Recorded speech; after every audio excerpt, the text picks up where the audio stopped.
Hi, welcome back to this overview today looking at committees on campus, and I'm specifically focusing on faculty committees, but this video certainly could be relevant to you if you're just trying to learn in general about our committees on campus.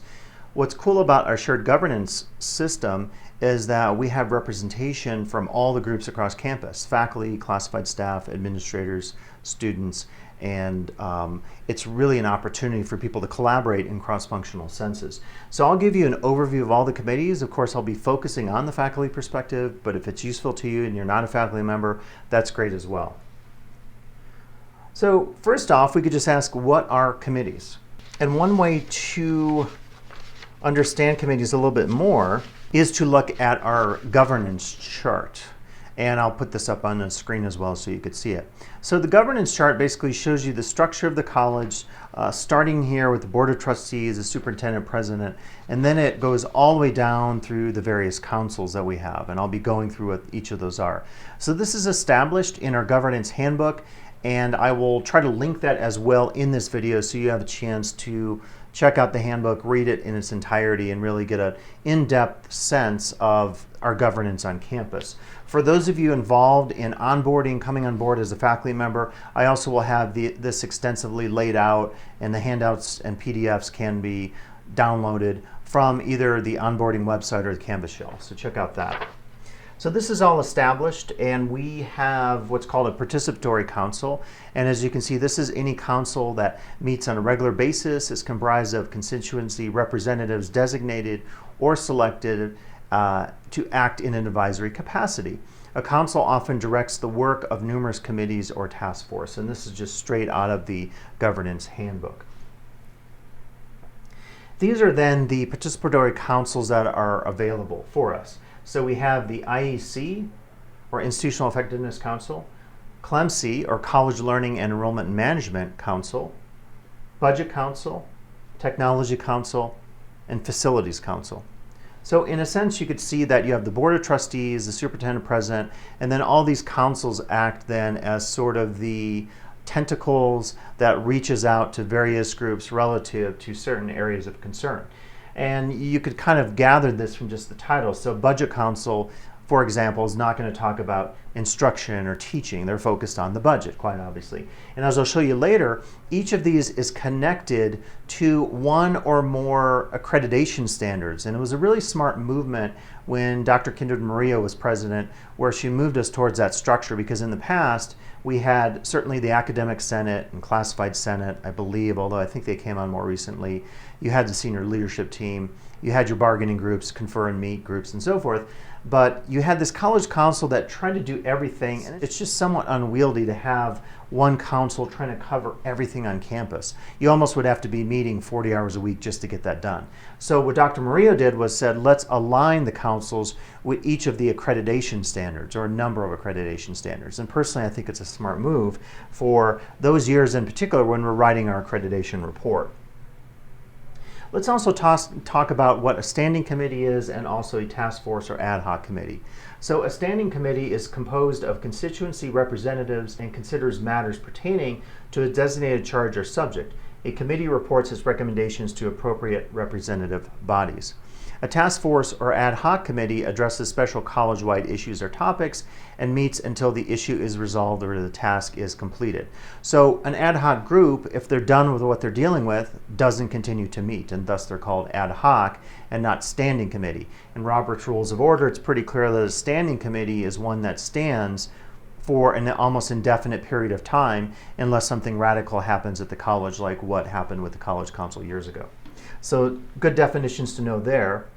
We also have bargaining units and meet and confer groups. So the Faculty Association, Classified Employees Union, confidentials and directors meet and confer, administrators meet and confer. So smaller groups of people then, when they're bargaining, discussing their contracts or working conditions, will get together. And then bigger groups like our CEU and Faculty Association typically have more representatives because there's more faculty than administrators on campus, more classified staff than faculty and administrators on campus, and so forth. So these groups are different in terms of how they meet, They're not required to meet under the Brown Act. The Brown Act is the open meeting laws.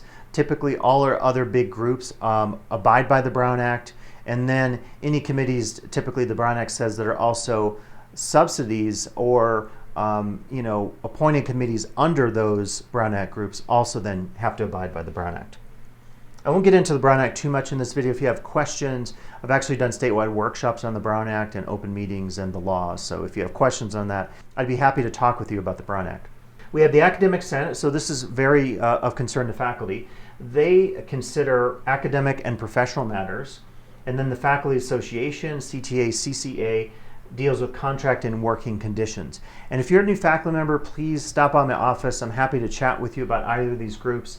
I think sum total, between 10 and 11 years, I've been president of either the Senate or the Faculty Association. I've also spent about 6 years as a member of the negotiating team, so I'm very familiar with policies, both relative to the association, our union, and also the Academic Senate. So please stop by anytime you want more information. Now, the next area we're going to cover is how many committees are there?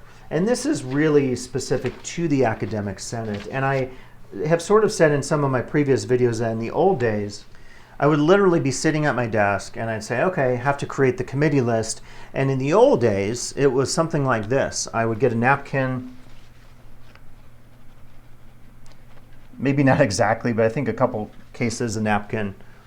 See, it says in there committees. And then I could fit most of them on this napkin. I could just list, a few of these, maybe one sheet of paper. Over the years, things became more and more complex. And in this last year, I don't have my spreadsheet, but you may recall I had a spreadsheet for committees that had a numerical system on there where we tried to assess the workload requirements of each faculty member and make sure each person was on one major committee and so forth. I didn't do that this year because no one really was like that jazzed about the worksheet. So I thought more work for me, speaking of work, and I will delete it. Maybe it'll come back in the future for the next round of Senate presidents. So what I did was I took some of the old lists of committees and I said, okay, for some of these, like the councils that we were talking about, because they often have 3-year terms. If you were in year 2 of a 3-year term, I'm just going to automatically put your name on there. So I did those first. And if you had one of those big committees, what I did was I created my my big committee list. And then I said, okay, if you have your big committee here, then I kind of checked you off. And then I made another list of people who didn't have a big committee.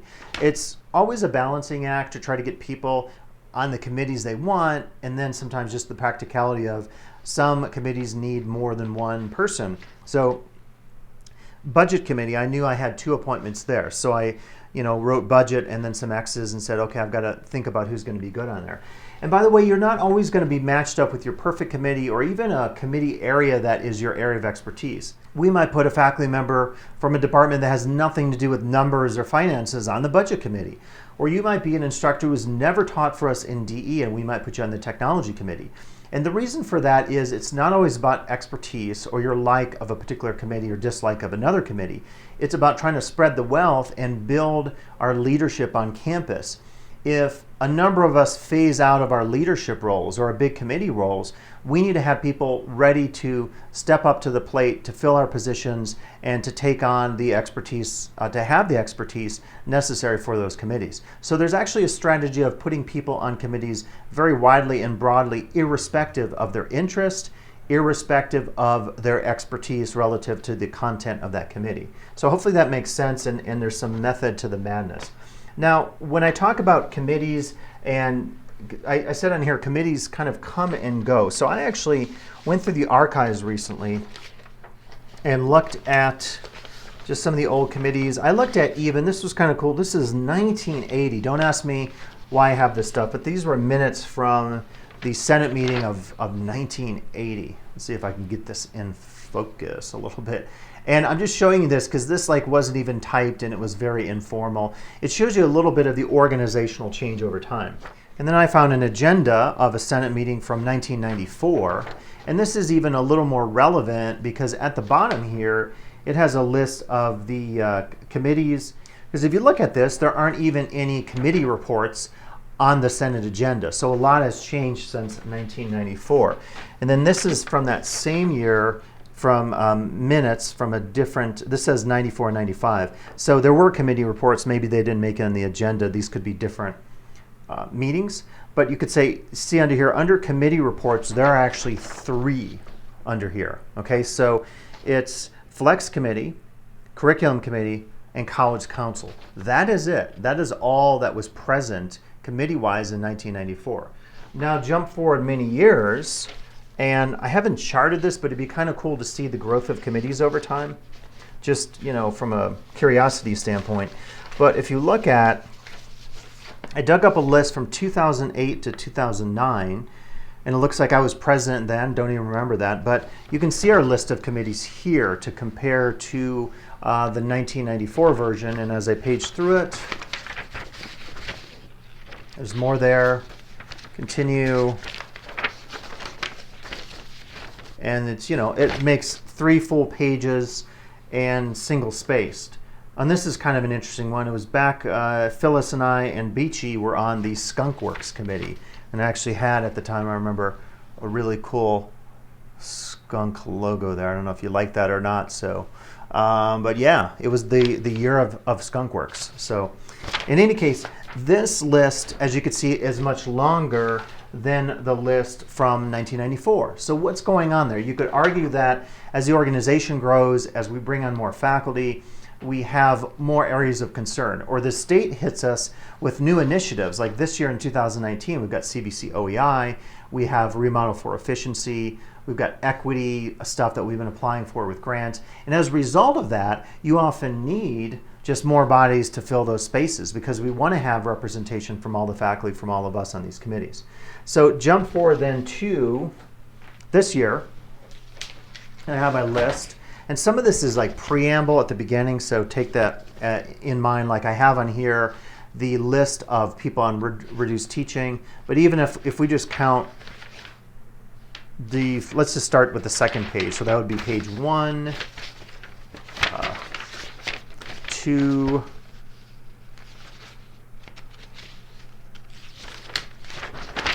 3,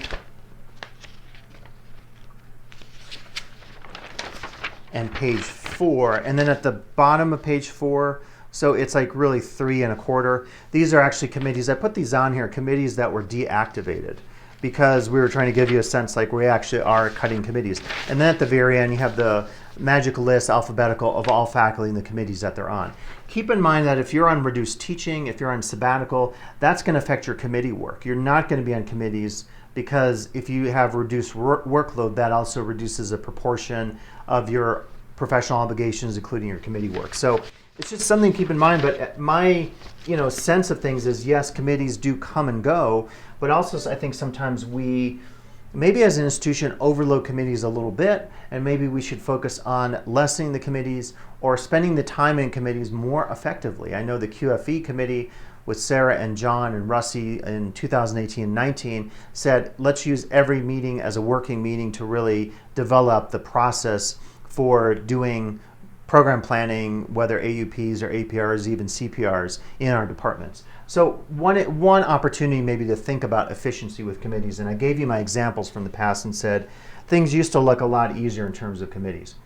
And we all realize, by the way, that committees are a huge workload concern, so it's something to think about. It's something, frankly, for a faculty association. They should be on top of it and be having conversations about committees as well. I'm not sure if they're looking at that workload component, but they definitely should be looking at that as well.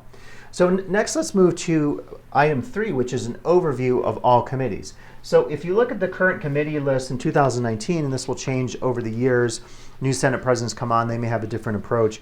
But you can see it starts at the top on page 2 with what we call our Tier 1 committees, and then moving down Tier 2 and 3.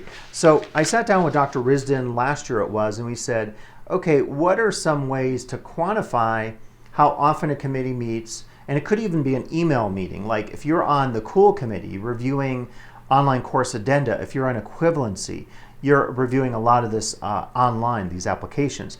So we try to really see if we could quantify people's service on these committees with how often the committee meets. If it meets twice a month, like the Academic Senate, and meets for 2 hours, that obviously should give you more credit as a faculty member than a committee that meets once a year for an hour or once a quarter for an hour. So fortunately, there are some ways to do that. We could quantify a lot of these, basically going back to our governance structure and say, the folks in the president's office, in Rusty's office, in instruction office, set up a lot of these meetings, the administrative assistants, and as a result of that, they're already on the calendar, so we can quantify exactly how often the committees meet. If there's work required outside of the committee, that's a different matter. That's not as easy to quantify. And then the others, going down the list, we try to say, okay, let's take our best guess as far as how often these committees meet. If we have some institutional memory from the past, we all were on maybe a few of these committees, so maybe we could have some sense of how often they meet. So we came up with tiers 1, 2, and 3 as a way to quantify things. Again, there was a spreadsheet that was set up, but the spreadsheet didn't really make sense going forward, so we kind of scrapped the spreadsheet. So as I go through each of these committees, I'll give you the main overview. I'm not going to go into the weeds here. You can get more information online in any number of documents, and if they're relevant to us, I'll try to link that to our onboarding website or Canvas site for you. Academic Senate meets every Friday, mid-mornings, twice a month, established by AB 1725 in 1988, which really re-established or which really remade the governance structures in the California community colleges. So the Academic Senate deals with academic and professional matters.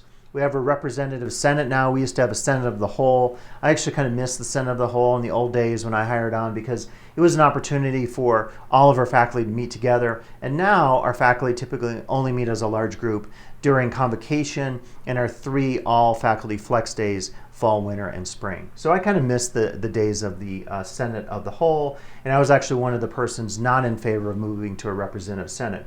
And in that argument, or to make that argument again, I would say because we have a co-rep structure now, if you actually do the math, you have 3 officers, president, VP, and secretary, and then you have 4 area representatives and 2 adjunct senators. So that takes us to 5.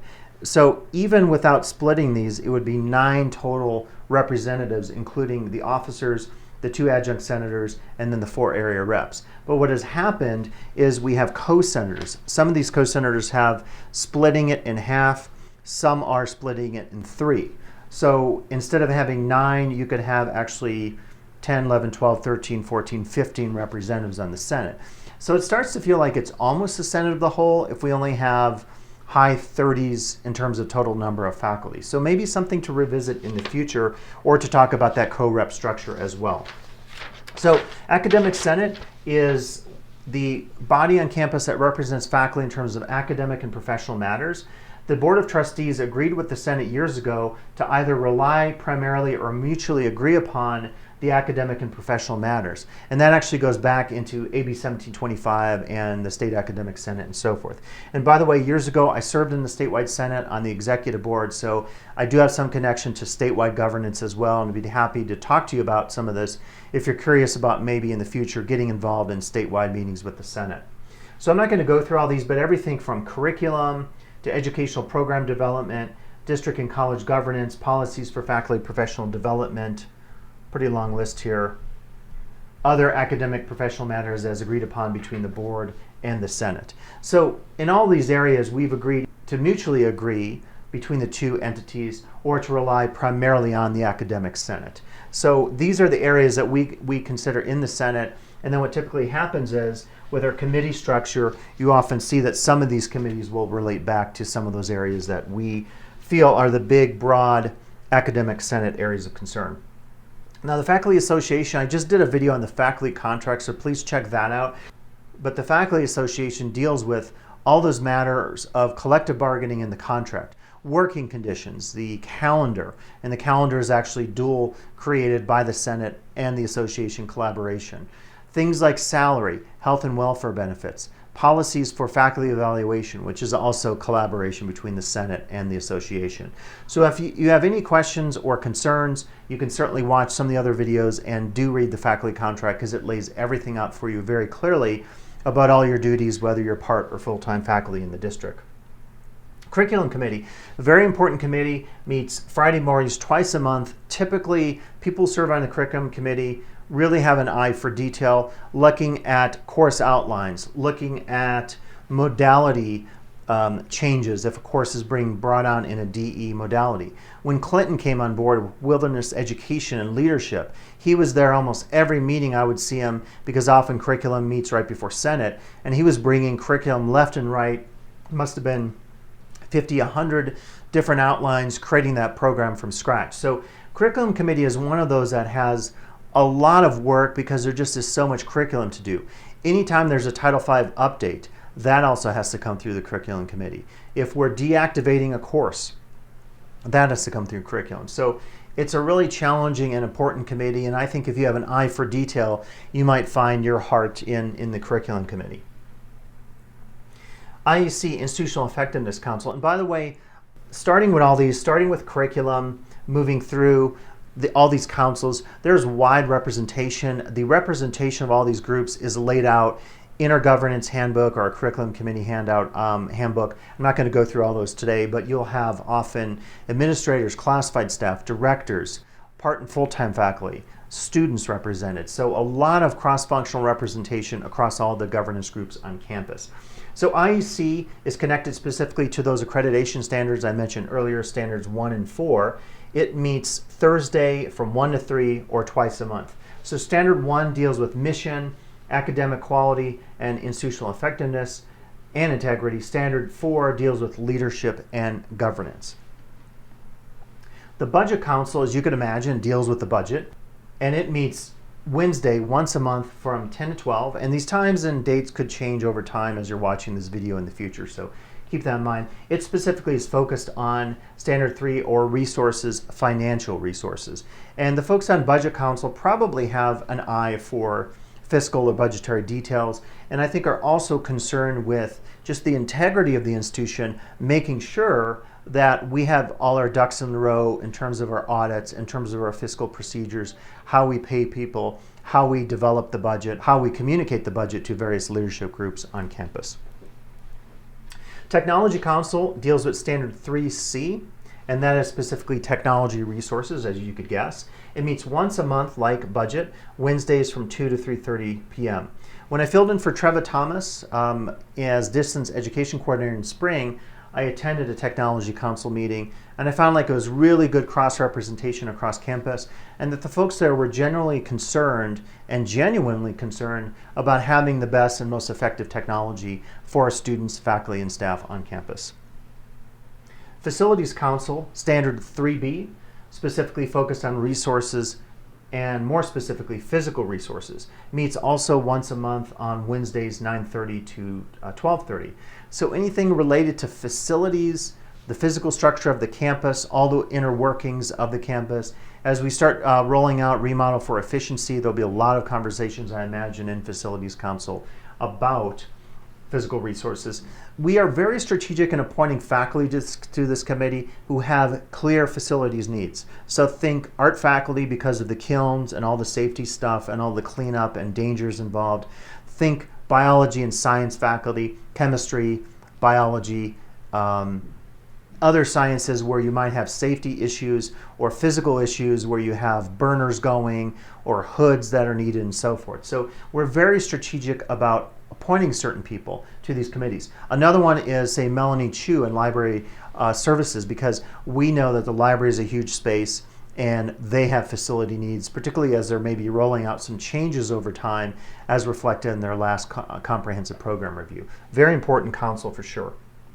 We also have CLEMC. I've been on CLEMC for quite a few years. It's the College Learning Enrollment Management Council, I sometimes call it committee wrongly. It deals with Standard 2 of accreditation, student learning programs, and support services. We deal with a lot of different issues connected to our programs, our course offerings. This year in 2019, we'll be having a conversation about the classes in our catalog, the degree pathways, and whether or not we could really look at more efficiencies in terms of some of those areas. So really important council. We have a student success team, which is Standard 2. I've heard that they're on hiatus. That's a committee that's run through our Vice President of Student Services, Jonathan King, and other folks who are directly tied in with student services. So you can kind of be on the lookout in case they start meeting again. Operations deals with things of an operational nature, as the committee says. or as the name says. So it could be something like a registration procedure. It could be something related to a particular piece of technology, like a wait list and processes for rolling out new technology or training people on that technology and so forth. So there could actually be some clear faculty concerns connected to this, even though sometimes it's dealing with the operations of some big areas on campus, say through a software technology system. And they meet on Tuesdays once a month. Guided Pathways. Guided Pathways is very important as we've been rolling out meta majors here in 2018-19. Guided Pathways is a team composed of a lot of faculty, and we meet and have conversations about how to best do pathways on campus, how to roll out our meta majors. I'm sure in the next couple of years we'll have conversations about connecting pathways to seminars on campus, student experience, career opportunities for our students, and maybe building out some of those 1 or 2 year plans in terms of GE and meta major pathways that we started in some of our faculty flex days. Very important committee.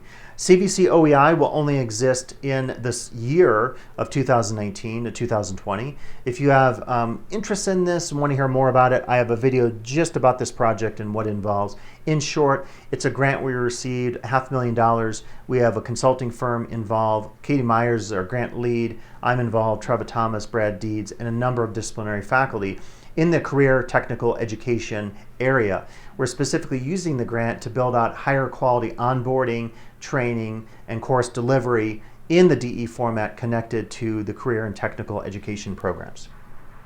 President's Advisory Council, not really a committee per se. It's a group that meets of most of the directors. There's a couple faculty on there as well, the director of the library, myself through the Academic Senate. And we often hear items related to processes on campus. Like there was a very lengthy conversation one time in PAC about snow day procedures coming through fiscal and what we needed to know in terms of someone taking a vacation and could they count a snow day for their vacation if they were already scheduled to take a vacation and so forth. So a lot of procedural stuff, a lot of informational stuff such that there can be liaising work between the various directors, administrators, other leaders on campus connected to Board of Trustees issues coming up, so we often review the board agenda and so forth.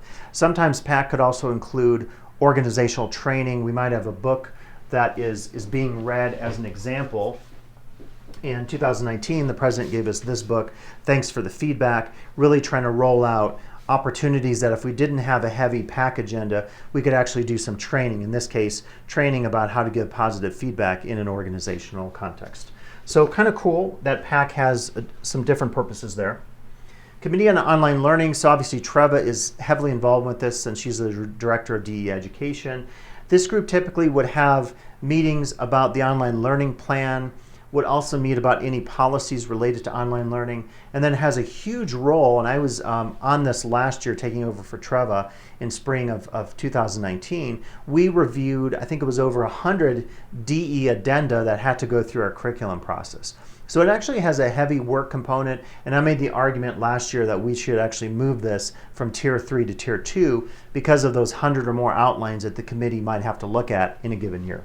But very important committee, faculty only committee. And some of these that we're moving down here now are only faculty committees. You could have other guests coming to committees, and I want to say to those of you out there scheduling your committee meetings, or if you want to be on a committee, you can always come as a guest to a committee meeting. You can invite other folks. Don't feel shy about reaching out to other people and other experts on campus if you really want to have an opportunity to have more representation of experts than the actual folks who are on your committee. But these typically would just be, some of these are a mixture. Actually, I'm saying that as I'm saying that, Promise Implementation Team actually is less faculty and more folks from student services, administrators there, of course our Promise Director, some of our academic counselors, some of the folks in student services who are frontline and need to know about bringing Promise students in and registering them and so forth. This is almost like a committee that gets together to do messaging, to make sure we have our ducks in the row in terms of the Promise program, whether it's the Promise class, Promise requirements, anything related to financial aid, whatever. So it's really an opportunity to collaborate and to connect all the dots, because Promise is one of these efforts, and we're going to see more of these in the future, frankly, that is connecting one group with another group, or one context with another person and another person. So it's really important to have a cross-functional team for something like this particular team or committee, whatever we want to call it. Foundation representative, it's been Walter Morris recently, and then Sarah filling in while he was on sabbatical, Sarah Pierce. And it's typically one person appointed to the foundation who has to attend, I think it's up to maybe one meeting a month. So in the future, if you're interested in being the foundation rep, definitely you should think about, do you like a lot of talking with people and socializing in group settings? You should attend Taste of Gold, of course, the event in the summer in July. You should also be able to liaise and connect with Nancy and Cinnamon in the foundation office, and generally be open to like fundraising and networking, those kind of like what we call soft skills that might be effective for the representative position. Equivalency Committee, typically the Senate President is on this and often chairs it. I've been on it the last couple years. Mark Williams is also doing it as well. He was Senate President. He's on it again because he's an expert in equivalencies. This is the process by which we establish that someone is equivalent to the minimum qualifications for hire in the California community colleges as established through the statewide academic senate and the chancellor's office, such that the person then can teach for us in the district. It's actually a pretty complex committee in terms of looking at what is considered, quote, equivalent to the minimum qualifications. So like curriculum committee, I feel like this is one where it involves an eye for detail and a little bit of creativity in terms of being able to look at, I don't want to say subjective or gray areas, but it's not cut in stone in terms of looking at someone's degree and transcripts and their equivalency statement saying, I'm equivalent to this master's degree in anthropology. The committee then has to say, does all this stuff that they provided to us make them equivalent to the master's degree in anthropology or whatever discipline you're looking at? So really cool and important committee. If you're interested in the future, you can check out equivalency. QFE, again, recently it's been John Kingsbury, Sarah Pierce. They meet once a month, and QFE is one of these that will probably go away potentially with our next accreditation visit. So this refers to our quality focus essay number 1 or area number 1, and then we write an essay on this. And this one's on integrated planning. And I described that a little bit earlier, but really looking at our planning processes at the department or program level and how we can improve those in terms of the processes. Now, what's interesting about this is only happening, this is a committee that, because of the current cycle of the ACCJC, the Accrediting Commission for Community and Junior Colleges, we are now doing this particular essay. It's a change in how accreditation is being done.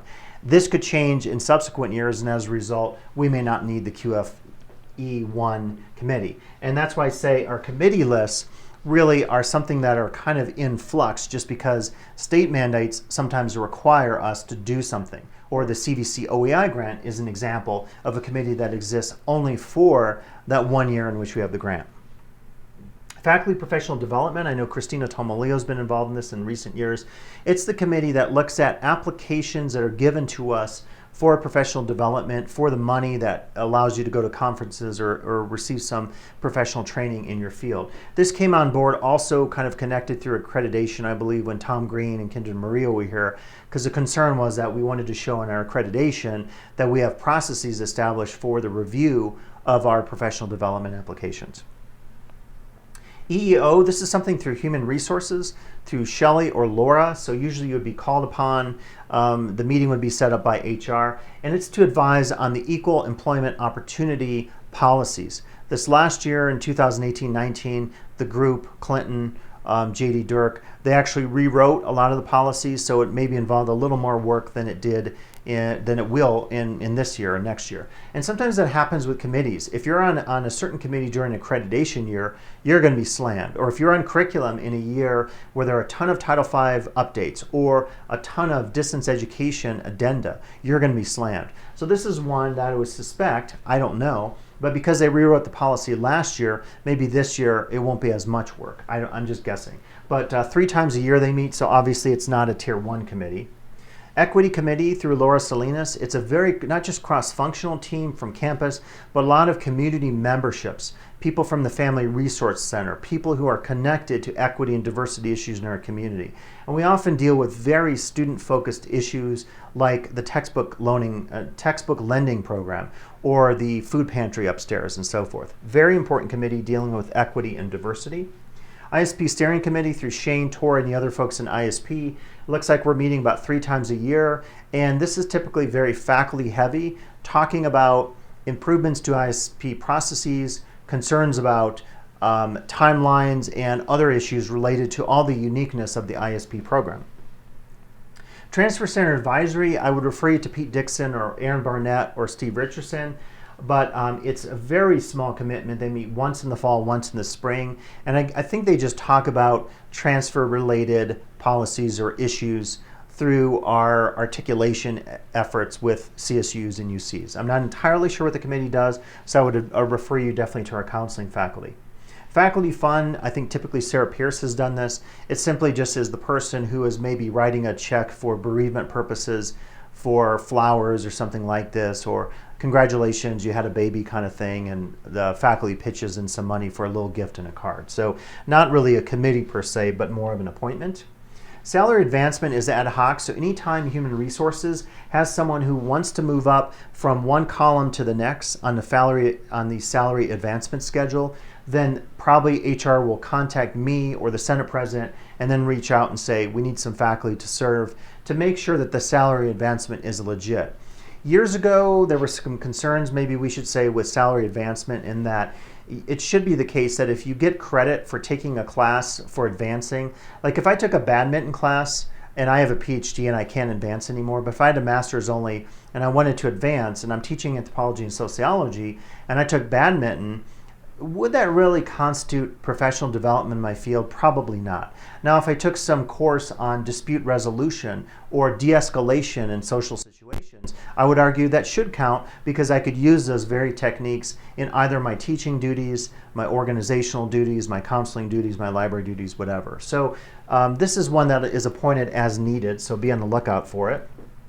Advisory committees include any committees that advise in specific areas. So the Computer Information Services or Sciences Advisory Committee might have you on there if you teach in CIS. And we have any committees that relate to budget or business advisory efforts in our community, in our college, then you often would be on there. And this is one where it's really tricky to track. So in particular, if you're on an advisory committee and they meet really often, if they meet more than once a quarter or more than twice a year or something like this, let me know, and then we can up the credit value. Again, on the sheet, if we don't know that you're meeting and if we don't know how often you meet, we can't really give you credit per se unless we have that information. So keep me in the loop on all this. And I think those are all the committees. Again, this could change.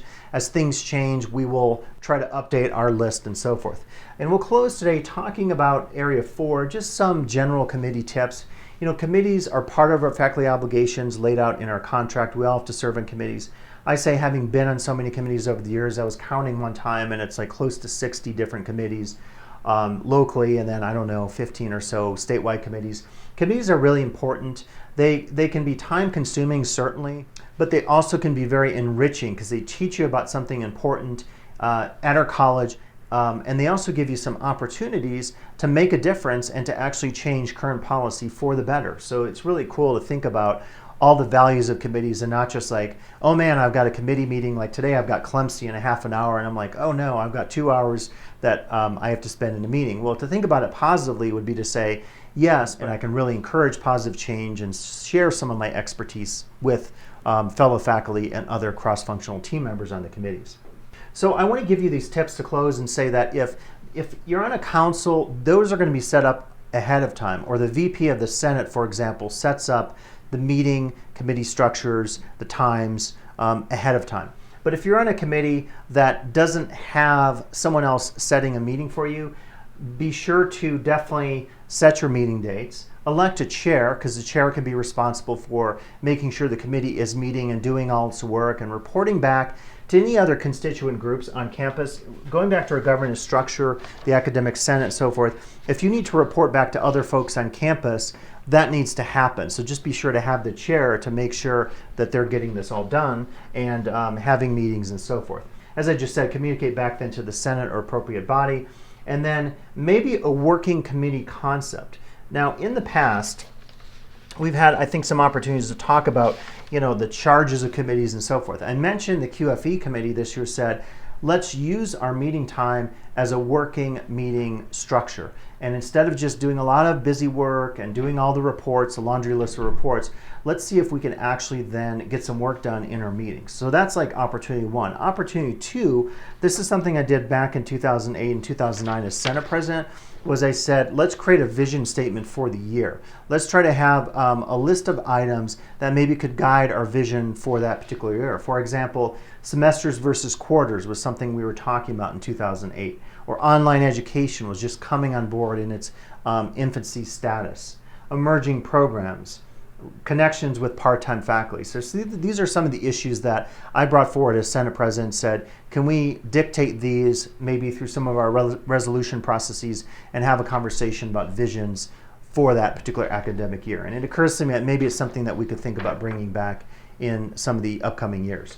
So opportunities certainly to think about getting your committees together, having some efficiency there, making sure you have a chair, write down minutes, at least jot down some notes so we know what's going on in your committee meetings. And so that's all I have today on committees. This is an overview of the main committees and councils on campus and some of our committee structures and concerns. If you have other questions or comments, whether you're faculty or not, just come down to my office, set up a time with me, send me an email, and I'd be really happy to communicate with you about a particular committee, particularly if you're interested in serving on in the future and you want to know if you're going to be a good fit for that committee. So thanks for listening, and I'll be back in the future with more videos like these on a variety of academic and professional topics.